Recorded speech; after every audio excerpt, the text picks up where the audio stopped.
Hallo aan al my nuwe lede. Dankie dat jy hier is.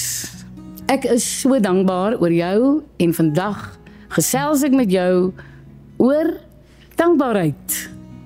Kyk, in een van D.J. Opperman se gedigte het ek 2 versreëls raak gelees wat oor en oor in my kop herhaal. Ek het die wondere van God beskryf en al die monsters uit my hart verdryf. Sjoe, dit is vir my verskriklik mooi. Die wonders van God verdryf die monsters in jou hart. Wat beteken dit? Met ander woorde, as jy God se seën raak sien en beskryf, word die bangmaak dinge en die lelike dinge in jou gemoed weggejaag. Hoekom? Want as jy die Here se hand en sy genade in jou lewe raak sien, word jy dankbaar. En hierdie dankbaarheid is soos 'n strelende salf vir jou hart. Ja, 'n hart wat gebreek is. Dit is ook soos antibiotika vir jou hart as daar infeksie of gif in jou lewe ingesypel het.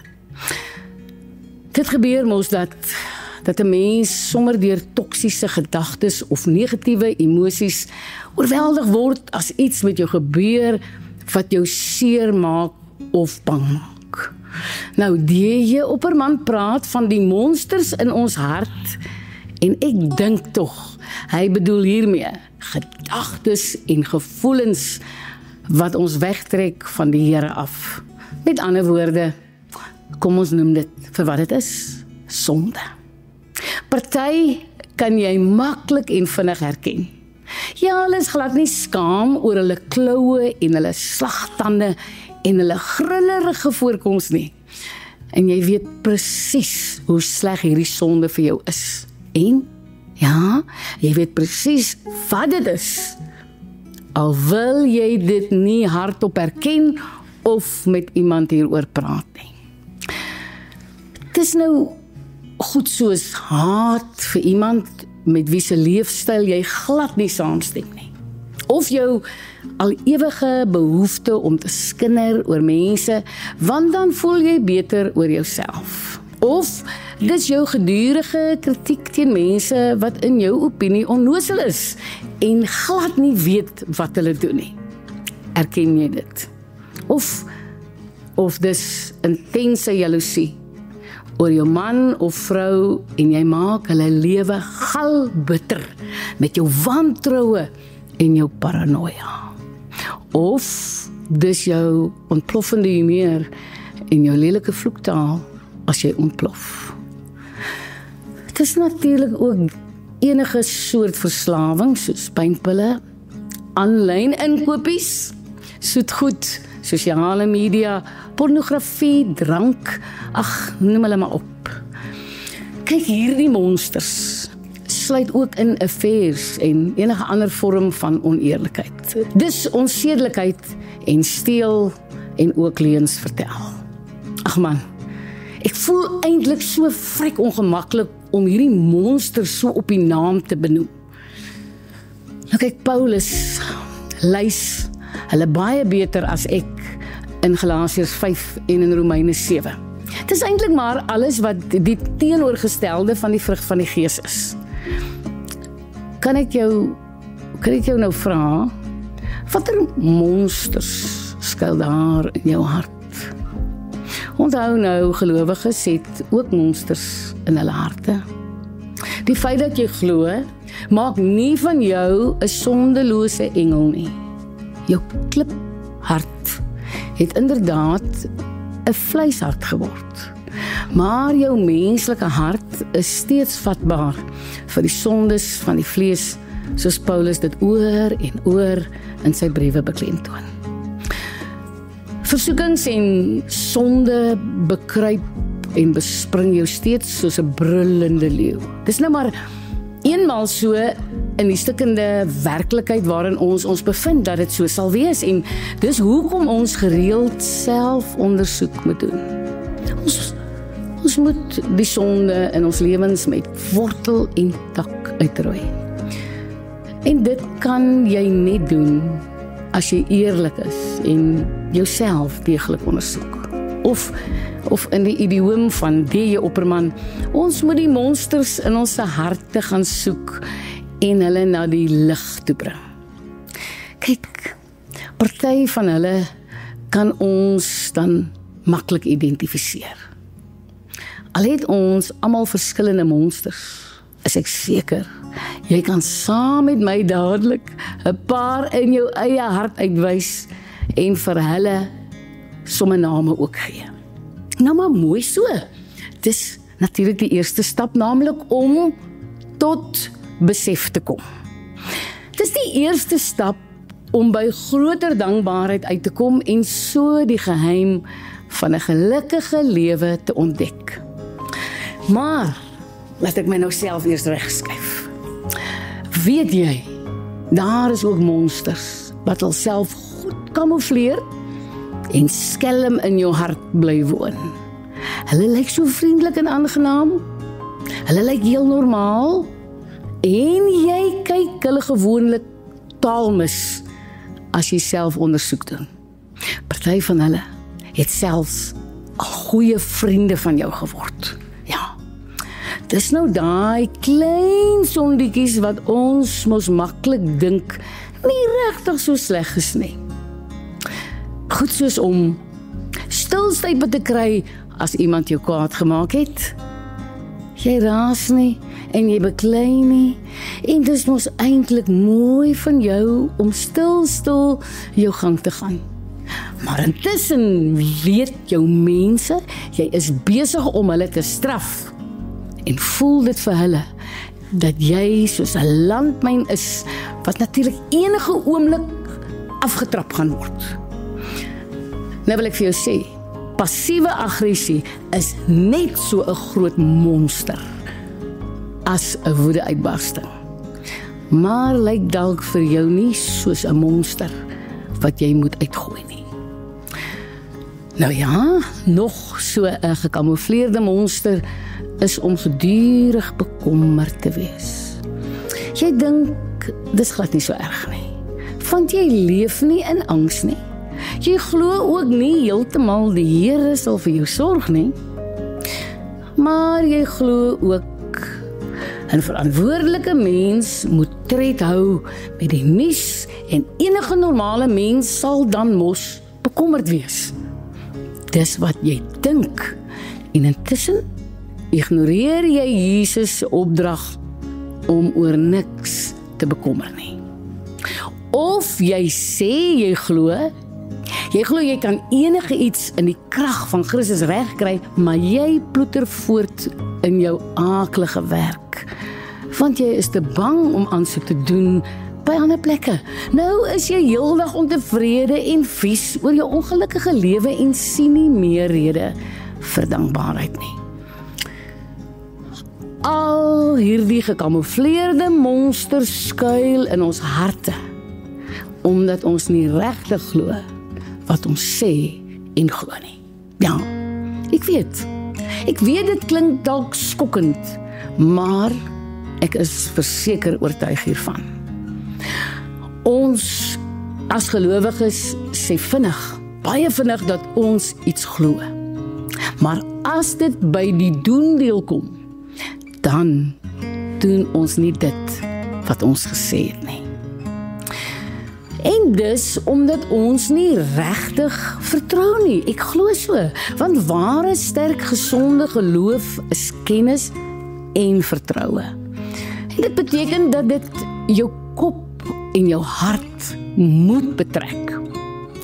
Kennis van God en kennis van sy beloftes en hoe hy met mense omgaan, kry ons mos deur sy woord te bestudeer. En dit is 'n proses wat nooit moet ophou solank as wat jy lewe nie. Jong, maar al hierdie kennis gaan jou nie noodwendig nader aan God bring nie. Jy moet dit besef vandag. Dit is eers wanneer jy by vaste vertroue uitkom, dat jy by ware geloof uitkom? Is dit hoe jou geloof lyk? En is jy seker? Goed, kom ons maak klaar met die verskuilde monsters nou. Daar is ook 'n paar wat engeltjie-maskers opsit en dominee togas oor hulle skouers vasgemaak het. Hulle hou hulle self hoogheilig en partykeer val ons vir hulle skelme streke en dink dis goed dat hulle in ons harte woon. Dis nou die sondes van hoogmoed en skynheiligheid en oordeel. Dis daai monster wat met so 'n vrome stem vir jou sê, jy kan maar dink jy is 'n goeie Christen. Want daarom is jy nie soos Sannie wat te veel wyn drink nie. En daarom is jy nie soos Koos wat met ander vroue flankeer nie. En omdat jy so baie diep op hierdie vrome monster fokus, kyk jy jou ander monsters mis. Nou kyk, Jesus het gesê, dis om die balk in jou eie oog mis te kyk, terwyl jy op iemand anders se splinter in hulle oog fokus. Ja, ons word lekker veroordelend en skryf ander mense vinnig af as heidene wat op pad is na die verderf. Ons gee so baie aandag hieraan dat ons vergeet om op ons eie swakpunte te fokus en ons eie monsters uit ons harte te verdryf. Ons word so genadeloos dat die wêreld God se genade glad nie meer in ons kan raak sien nie en ons self word ook blind vir die genade in ons eie lewens. Partykeer glo ons die monster met sy vrome stem wat vir ons vertel hoe belangrik ons is en hoe goed ons eie vermoëns is. Dan vra ons glad nie meer vir God se hulp nie en ons glo alles wat mooi en goed en suksesvol in ons lewe is. Ons glo dat alles is deur onsself bewerk. En natuurlik is ons dan glad nie meer nederig en dankbaar nie. Nou toe, watter gekamoufleerde, verskuilde en gemaskerde monsters het jy in jou hart ontdek en aan die kaak gestel? Nou dat jy al die monsters in jou hart opgespoor en vir hulle name gegee het, wat is die volgende stap? Om jammer te sê. Monsters, oftewel sonde, moet voor God bely word. Die Heilige Gees maak ons bewus van wat ons verkeerd gedoen het en dan kry 'n mens 'n ongemaklikheid en 'n stuk hartseer in jou hart hieroor. Dis skuldgevoelens en dis spyt. Om hierdie ongemak op te los, moet jy dan vir die Here jammer sê. En jy doen dit met die sekere wete dat hy jou vergewe in die naam van Jesus wat ons versoening bewerk het. Dan val daar die swaar skuldgevoel van jou af en dan kan jy weer soos 'n nuwe mens nuut gaan lewe. Nou kan jy ook gaan regmaak wat jy verbrou het. Jy kan gaan ekskuus sê en sake regstel. Maar kan ek jou vra, werk dit in jou geloofslewe ook so dat jy dit taamlik maklik regkry om in jou gebede vir God jammer te sê? En kry jy dit dalk ook reg om vir ander mense jammer te sê? Maar sukkel jy om mense te vergewe as hulle jou iets aangedoen het? Sukkel jy ook met vergifnis as die rakkers nie eers vir jou jammer sê nie? Jong, ek wil hê jy moet weet vandag, jy is nie alleen nie. Ons almal vind die opdrag om mense te vergewe en dit is voorwaar 'n uitdaging. Kom ek deel met jou wat ek so oor die jare in my eie lewe geleer het. Om jammer te sê, is iets wat ek geoefen het. En met die Here se genade werk ek hard aan vrede tussen my en ander mense. Maar weet jy wat ek ontdek het? Ek moenie slegs jammer wees oor die kwaad wat ek ander aangedoen het nie. Ek moet ook op die lewensles daarvan fokus. Wat is dit wat ek uit daardie seer omstandighede geleer het? Dan maak ek seker, ek herhaal nie daardie seermaak nie. Ek het ook verder geleer om vol berou te vra, vergewe my. Want dan verban ek enige gedagtes oor daardie seer kry heeltemal uit my kop uit. En hierdie houding het my van die wurggreep van skuldgevoelens vrygemaak. Jong, ek kan weer leef in die versoening waarmee Christus my vrygekoop het. En so het ek geleer om nie allerlei wraakgedagtes te koester nie. Ek kan verseker my vertroue volledig in God stel. En hierdie ingesteldheid het die tronkdeure oopgegooi. En ek is losgemaak van pyn. Ek is losgemaak van woede, bitterheid en wrokkigheid. En nou weier ek natuurlik om monsters in my hart te hê. Daarby bid ek soos God my deur sy woord leer, vir almal wat my seer gemaak of kwaad aangedoen het. Is dit maklik? Nee, dit is nie maklik nie. In die begin het ek gevoel, ek is skynheilig en ek is onnatuurlik. Tog het my gesindheid geleidelik verander. Ek kan mense wat my te nagekom het steeds lief hê. Ja. Is dit maklik? Nee. Ek weet mos dat hulle vir die Vader kosbaar is. En dit verander my gesindheid. Wat gebeur as ons nie leer om jammer te sê en lesse te leer nie? Dan kan 'n houding wat weier om te vergewe maklik 'n monster in jou hart word.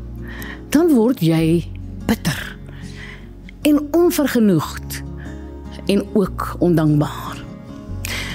En wat in jou hart kom lê, word mos jou gedagtes, en jou gedagtes vind mos neerslag in die dinge wat jy sê en wat jy doen.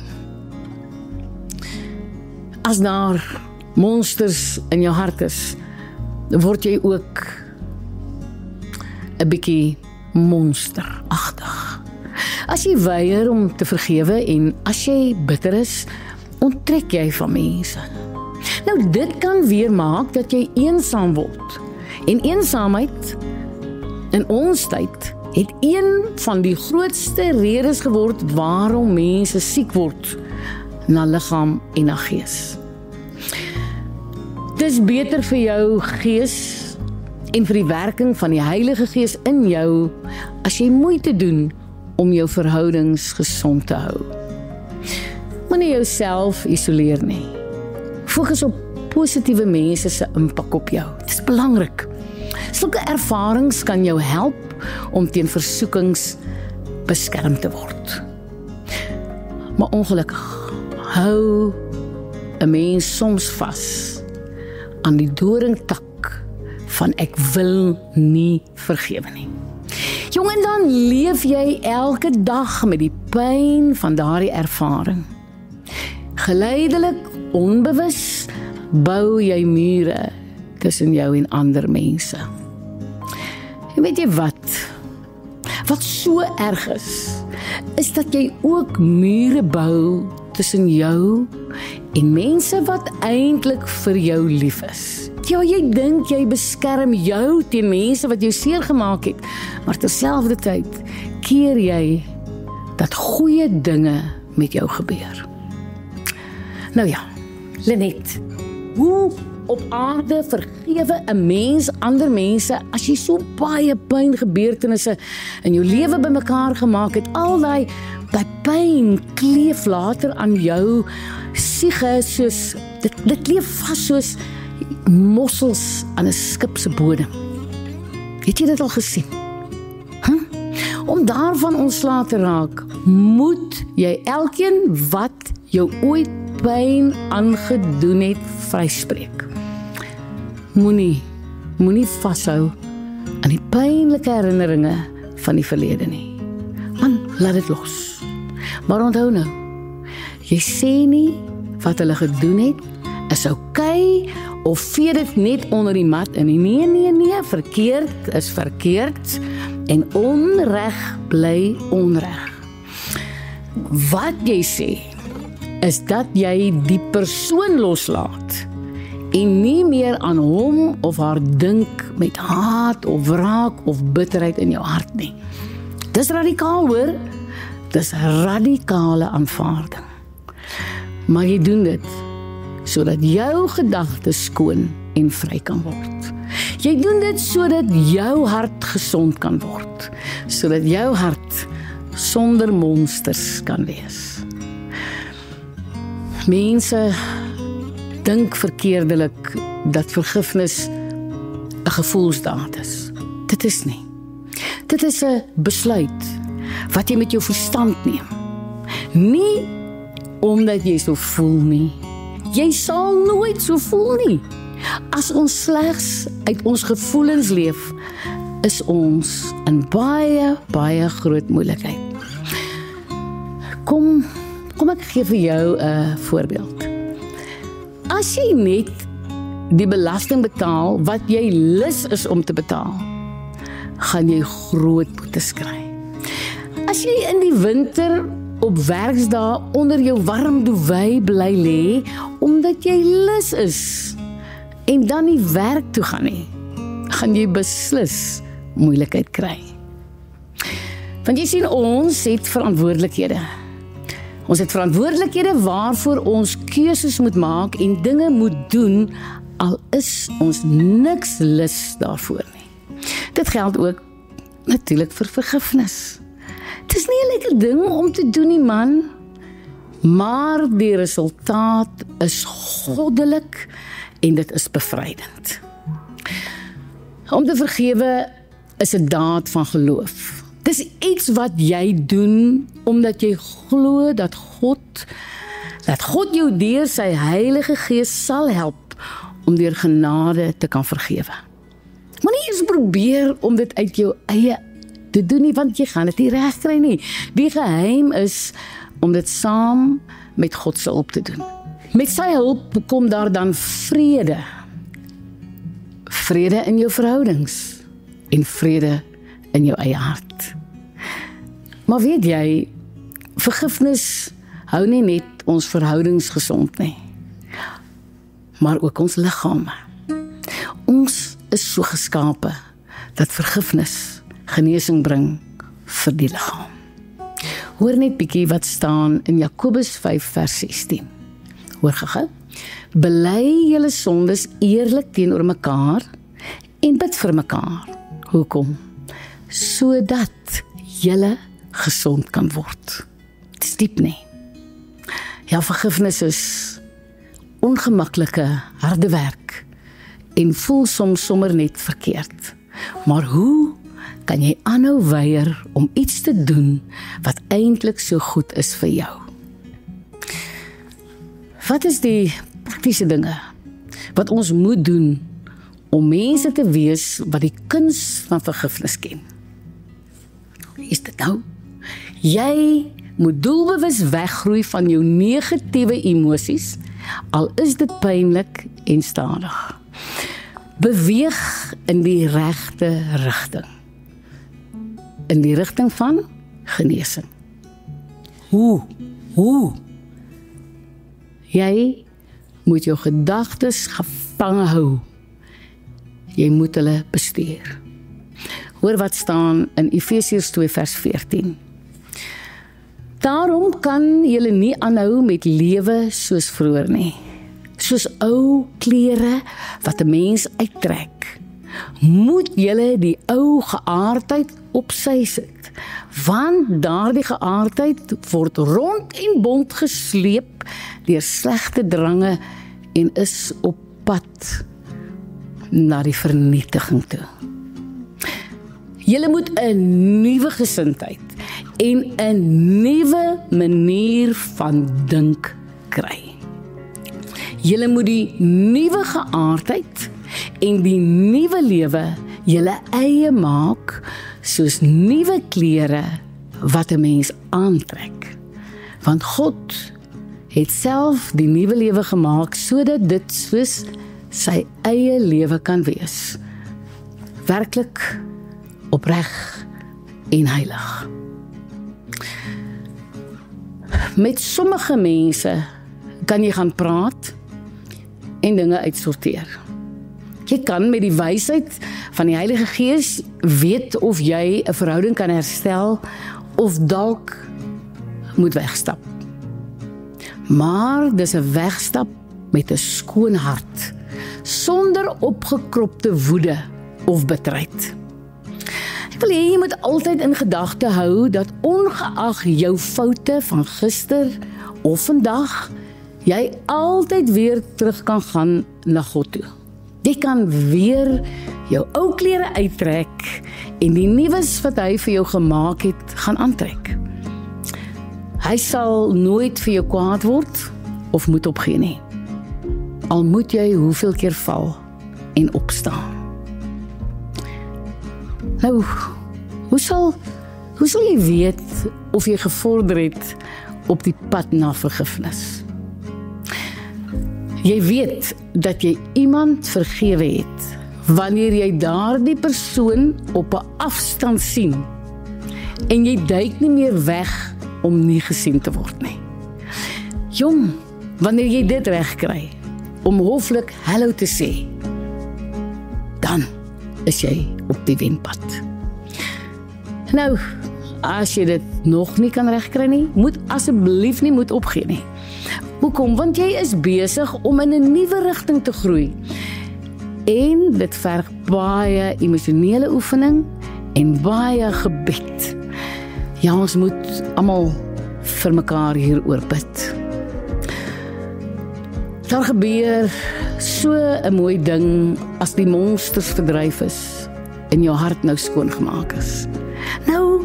Nou kan die seën en die genade, die oorvloed, die vrede en die vreugde van die Here weer instroom. Nou kan jy soos Opperman sê, die wondere van God beskryf, dan word jy dankbaar. Om dankbaar te wees is om bewus te wees van die voordele van die lewe. En dit is die heel grootste deeg. Jy weet, studies het hierdie emosie aan 'n verskeidenheid positiewe uitkomste verbind. Hulle sê, dankbare mense is geneig om baie meer empatie te hê en ander mense vinniger te vergewe. Dankbare mense is optimisties. En dankbare mense is ook minder jaloers, minder materialisties en minder selfsugtig. Dankbaarheid versterk ons selfbeeld en ons verhoudings en dit verhoog die gehalte van ons slaap en verleng ons lewens. Jy sien, die fundament van geluk is om 'n lewensuitkyk van dankbaarheid te kies. Om gelukkig te wees beteken nie om jou negatiewe omstandighede of slegte omgewing te ontken nie. Nee, dit beteken om te midde van slegte dinge wat oor jou pad kom, steeds gelukkig te wees. Geluk groei deur die leerervaring van elke mens, hoe jy elke situasie hanteer. Om gelukkig te wees, kom nie met een oogopslag nie. Dit is iets wat groei totdat negatiewe gebeurtenisse of omstandighede dit nie meer reg kry om jou innerlike geluk te steel nie. Ons moet opnuut besef dat dankbaarheid die goue sleutel tot die lewe is. Ons moet harte hê wat oorloop van dankbaarheid, want dan sal ons minder fout vind met mense en dinge waaroor ons in elk geval geen beheer het nie. Al is jou lewe nie op die pyl wat jy verlang nie, kan jy altyd iets vind om voor dankbaar te wees. As jy soggens wakker word en daar is een persoon op aarde wat jou liefhet en op jou staat maak, is dit mos genoeg om jou lewe die moeite werd te maak. Jou houding teenoor dankbaarheid sal ook gevorm word deur die mense waarmee jy assosieer. Pas op vir mense met 'n ondankbare hart. Wees asseblief kieskeurig wie jy in jou binnekring toelaat. Maar onthou ook dat jy vir ander mense 'n inspirasie tot dankbaarheid moet wees. Moenie jy die een wees wat gedurig kla en negatief is nie. Ons moet mekaar ook help en ondersteun. Want die dinge wat jy vir iemand anders doen, beland op hulle dankbaarheidslysies. Ja, jou hulp is dalk die wonderwerk van God wat iemand raak sien. En as jy dalk op 'n plek in jou lewe is waar jy voel dat dankbaarheid regtig vir jou te veel gevra is, mag jy dit maar so sê en jy mag ook maar so voel. Jy het dalk baie blou en baie groen in jou temperamentssamestelling. En jou persoonlike situasie is moontlik nog te intens pynlik. Dalk wil jy vir my sê, Lenet, ek kan nog nie dankie sê vir die verlies, of die pyn, krisis of siekte in my lewe nie. Ek wil vandag vir jou sê, dis reg so. Jy hoef nie. Mag ek alternatiewe voorstel en aan die hand doen. Maak 'n troostlysie. Skryf elke dag net een ding neer wat jou getroos het. Iets wat jou laat beter voel het.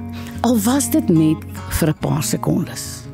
Dit kan iets wees soos 'n boodskap wat iemand gestuur het of 'n liedjie wat oor die radio of in jou motor gespeel het. Dit kan ook 'n drukkie van 'n geliefde wees of jou weeklikse sessie by 'n sielkundige of 'n beraader. Vir baie mense is tuinwerk of kos maak of koekbak of hekel of brei of kerk toe gaan so 'n tydjie van beter voel. 'n Vrou wie se man na 'n lang worsteling met siekte dood is, het my vertel dat sy baie gou weer teruggegaan het na haar oefenklasse saam met 'n groep vroue. Sy voel ligter terwyl sy oefen, so sê sy. Veral strekoefeninge maak dat haar verdriet minder swaar op haar druk, sê sy. Sy maak ook altyd vir haar 'n spesiale koffie as sy na oefenklas by die huis kom, en na so 10 maande het dit 'n klein stukkie lekkerte vir haar geword tussen alles wat sleg is. Soms is ons swaar kry so oorweldigend dat dit soos 'n groot oorwinning voel om net weer 'n klein stukkie plesier of lekkerte te beleef. Wat dit ook al vir jou is, dit kan groot of klein wees, skryf elke dag een ding neer wat jou gehelp of getroos het of vir jou lekker was. Eendag, maak nie saak hoe lank dit neem nie, gaan jy agterkom dat hierdie lys van jou al hoe langer word en dat daar dae kom dat jy meer as een ding kan neerskryf. En dan eendag gaan jy ontdek dat jy wil dankie sê. Jy gaan jou dalk verbaas hoe jou troostlysie so half ongemerk weer 'n dankbaarheidslysie geword het. Die Heilige Gees sal dit vir jou bewerk, want hy is ons trooster en hy maak ons oop vir die monsters in ons harte, maar veral maak hy ons oë oop vir die wondere van God in ons lewens. Voor ek jou groet, wil ek graag vir al die moeders 'n geseënde Moedersdag in hierdie Mei maand toewens. Prys die Here vir alle mense wat soos maas vir ander mense sorg. Of dit nou in hulle gesinne is, of as kollegas by die werk of in 'n vriendekring. Dankie Here vir al u wondere. Ons sien dit raak. Ons beskryf dit en ons is dankbaar.